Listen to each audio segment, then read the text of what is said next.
Dans ce dernier paragraphe du chapitre intitulé Les plaines de notre existence de la synthèse du yoga, Sri Aurobindo aborde le thème des différents niveaux de conscience et du statut et de la relation entre le Purusa, âme individuelle, et le Prakruti, énergie de l'âme ou nature. Il décrit les mondes physiques, vitaux et mentaux, ainsi que les relations entre eux. Il mentionne également les autres corps que nous possédons en dehors du physique, le corps vital et le corps mental, qui nous relient respectivement aux mondes vitaux et mentaux. Aurobindo souligne que la conscience d'un certain niveau, vital ou mental, n'est pas séparée du physique, mais se fond en lui. Il explique que, dans le monde mental, lorsque l'âme se détache du corps physique, elle peut séjourner dans les mondes psychiques et mentaux jusqu'à ce qu'elle soit à nouveau attirée vers l'existence terrestre. Il invite ensuite à comprendre la notion de convergence et de fusion entre les différents mondes. Du monde mental, il y a une convergence et une fusion avec les mondes physiques et vitaux, qui se manifestent de manière de plus en plus vitale ou physique. Cette convergence n'est pas une rencontre réelle, mais une tendance à s'approcher et à se fondre progressivement. De la même manière, les mondes mentaux les plus élevés convergent et se fondent dans les mondes de l'existence spirituelle. Il conclut en soulignant que cette représentation n'est pas une série de couches distinctes, mais plutôt une continuité qui se fond dans le reste de la création. Il met en évidence la relation étroite entre les mondes vital et physique, ainsi que la convergence entre les mondes mental et vital vers les mondes physiques. Cela se manifeste par une réduction progressive de l'énergie vitale et une augmentation de la rigidité et de la matérialisation.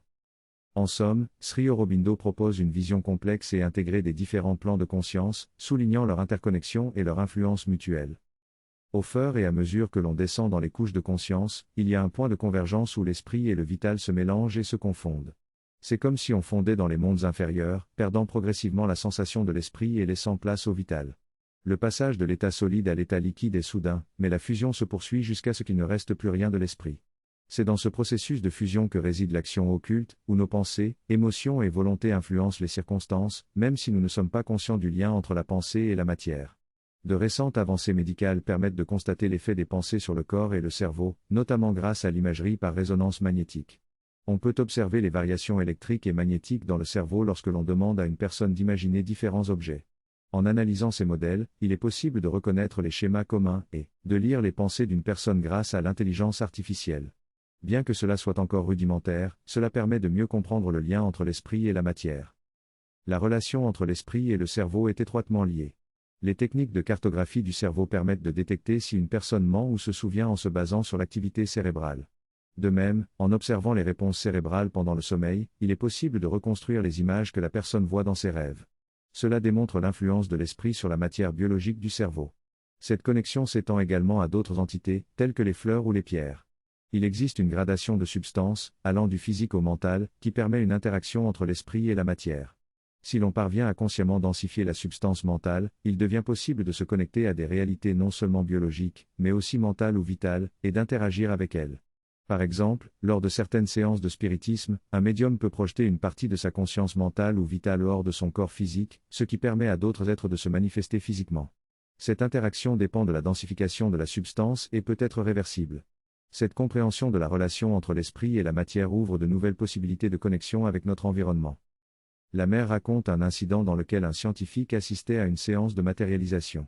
Lorsque le scientifique a saisi le tissu de l'être matérialisé, un morceau s'est déchiré, ce qui a fait crier le médium. La mère explique ensuite qu'une personne peut projeter son corps subtil dans une autre zone, le densifier pour acquérir un caractère matériel et interagir avec des objets matériels. Cependant, il est dangereux car les blessures subies dans cet état peuvent se refléter immédiatement sur le corps physique. La mère parle également de l'importance de son corps physique dans sa capacité à répondre aux appels à l'aide. Elle raconte comment elle est intervenue pour aider un yogi en danger de mort en matérialisant son corps dans l'Himalaya. Cette capacité de matérialisation peut varier en degré de visualisation à une condensation physique plus palpable. La compréhension de la mère et de sa relation possible avec elle change en considérant cet incident plus profondément. Selon cet extrait, il est possible de percevoir et de toucher des objets subtils, en fonction de leur aspect mental ou vital. Lorsque l'aspect mental est prédominant, on peut voir l'image de l'objet, tandis que lorsque l'aspect vital est plus fort, on peut ressentir sa tangibilité. S'il y a une densification suffisante des deux aspects, il est même possible de traverser l'objet avec la main. Dans cet état, la personne n'est pas soumise à la gravité physique et peut flotter. Lorsqu'elle devient complètement physique, il y a un risque des blessures, et le corps physique entre dans un état proche de la transe cataleptique jusqu'à ce que la conscience revienne. Inversement, il est également possible de matérialiser un objet physique en réduisant sa matière et en le transformant en une substance plus subtile de la réalité matérielle. Ainsi, l'objet reste dans le domaine matériel, mais dans une gradation supérieure. En utilisant la volonté et en se concentrant, il est également possible de déplacer facilement un objet dans cet état matérialisé à de grandes distances. Cela montre que la matière et la conscience sont intimement liées, et que les possibilités décrites ici font partie de l'évolution future potentielle de l'humanité. Des histoires semblables sont rapportées dans des livres sur des maîtres spirituels de l'Himalaya et du théosophie, où des objets peuvent être matérialisés ou dématérialisés à volonté. La clé de tout cela est la projection de la conscience et de l'énergie, qui transcende les distances physiques et se base sur l'affinité énergétique. Ces observations ouvrent de nombreuses perspectives sur les potentialités de l'évolution humaine et la compréhension de la réalité subtile. Selon les dires de cette personne, il n'y a aucune matérialisation véritable qui ait été réalisée et qui soit permanente. Toute matérialisation qui a été faite jusqu'à présent est temporaire et finit par revenir à son état d'origine. Les autres formes de matérialisation, comme la téléportation, ne sont pas réellement des matérialisations. La seule matérialisation véritable et permanente serait celle qui provient de l'action du supramental, car sa volonté est en parfait alignement avec l'univers tout entier. Tout cela représente une technologie qui, bien qu'occulte pour le moment, pourrait devenir courante à l'avenir. Il est également souligné que si la nature peut réaliser certaines choses, la conscience peut les réaliser de manière directe, sans avoir à dépendre de méthodes naturelles.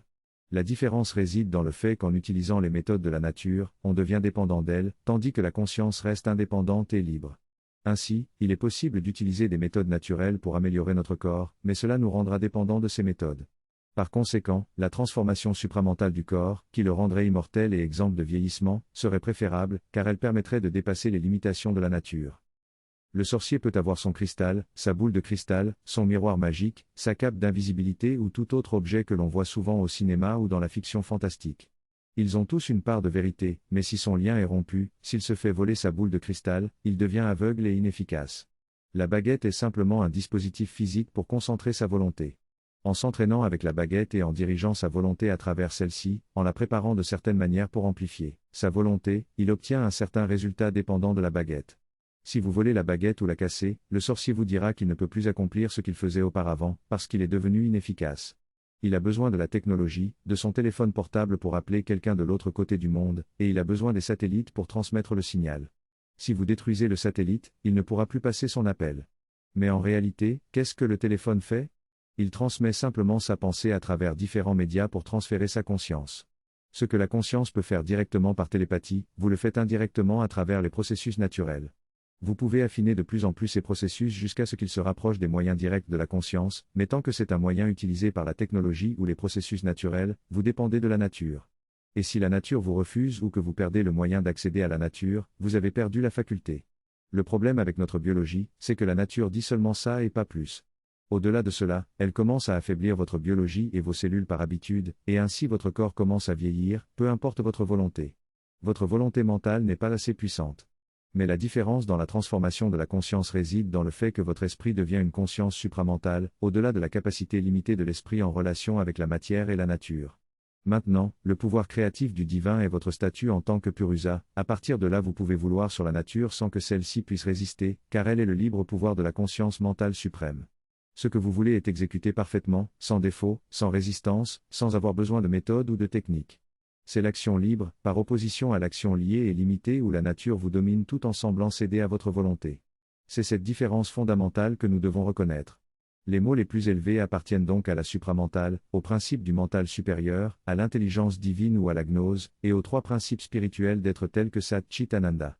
Les mondes inférieurs proviennent d'une sorte de chute du Purusa dans des conditions spécifiques ou étroites du jeu de l'âme avec sa nature. Ainsi, ces niveaux inférieurs sont comme une forme de chute depuis le statut de liberté. La portée complète de tout cela sera examinée plus en détail ultérieurement. Pour l'instant, nous explorons cette relation entre le physique, le vital, le mental et le supramental. Le mot-clé utilisé ici est donc supramental, car lorsque le mental se tourne vers le haut, il converge vers quelque chose qui dépasse le mental lui-même. On ne peut donc plus l'appeler mental, mais supramental. Cela dépasse le mental en caractère, en connaissance, en vol, onté et en cognition, d'une manière totalement différente. On peut aussi l'appeler supermental car il possède cette caractéristique d'intelligence, mais supramental car il dépasse le mental en termes de nature et de portée. Dans cette synthèse, il est question de la relation entre les différents niveaux de l'aspiration, mentale, vitale et spirituelle. Selon la mère, l'aspiration mentale concerne le désir de connaître et de s'exprimer clairement, tandis que l'aspiration vitale vise la paix intérieure et l'impartialité. Quant à l'aspiration spirituelle, elle consiste à vouloir se connecter profondément avec le divin et à vivre en harmonie avec lui. La mère souligne que chaque niveau d'aspiration a une réponse différente de la part du divin et que la qualité de la réponse dépend de la qualité de l'aspiration. En intégrant ces concepts à notre expérience humaine quotidienne, nous pouvons mieux comprendre la relation entre ces différents niveaux d'aspiration. La mère explique que le corps a sa propre conscience et aspiration, indépendamment de l'esprit. Le corps est conscient de son propre fonctionnement et de son équilibre, même s'il n'y a pas de symptômes extérieurs. Elle explique aussi qu'il est possible de développer la conscience du corps au point où il peut fonctionner même sans la présence de l'esprit ou du vital. Le corps peut apprendre à parler et à faire des choses simples. Elle donne l'exemple de Madame Blavatsky, qui était capable de fonctionner hors de son corps physique et qui a été blessée parce que quelqu'un avait déplacé un tabouret sans son autorisation. La mère souligne ainsi la distinction entre les différentes formes de conscience. Dans ce texte, il est expliqué que la mère était capable de se déplacer hors de son corps physique et d'entrer dans différents mondes et niveaux de conscience. Son corps physique continuait automatiquement à faire les gestes de la vie quotidienne, mais son esprit n'était pas là pour l'assister. Certaines choses dans sa chambre devaient rester exactement à leur place, car elles étaient connectées à des êtres ou des actions occultes. La mère avait également le pouvoir de transmettre des informations et de dicter des choses lorsqu'elle était dans ces états hors du corps. Elle avait développé cette capacité pour continuer à communiquer avec son corps physique pendant qu'elle explorait les domaines subtils de la conscience. Dans ce passage, il est mentionné que Madame Théo et la mère étaient toutes les deux sur un certain niveau de conscience. Madame Théo a reconnu la mère comme étant la mère divine, grâce à la vision de 12 perles au-dessus de sa tête, symbole de l'incarnation divine. Toutefois, même Madame Théo n'était pas capable d'atteindre les niveaux supérieurs comme la mère. La mère a été capable de maintenir le lien avec le monde matériel tout en atteignant les niveaux les plus élevés de conscience. Cela montre la gamme d'expériences qu'elle a dû traverser dans son incarnation humaine.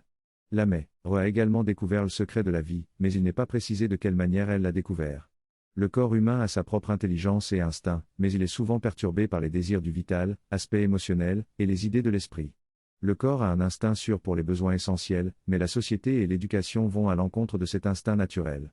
En conséquence, les êtres humains souffrent souvent de problèmes de santé et de déséquilibre. La supramentale possède un intérêt différent de celui de l'esprit. Elle observe tous les mouvements de l'univers, mais avec une vision et une perspective différentes, ce qui lui permet de percevoir toute chose de manière non conventionnelle. Pour la supramentale, tout a un sens différent de ce qu'il semble être pour l'esprit, parfois même opposé. Elle s'intéresse à tous les mouvements et processus de l'univers, qu'il s'agisse des mouvements mentaux, vitaux ou matériels.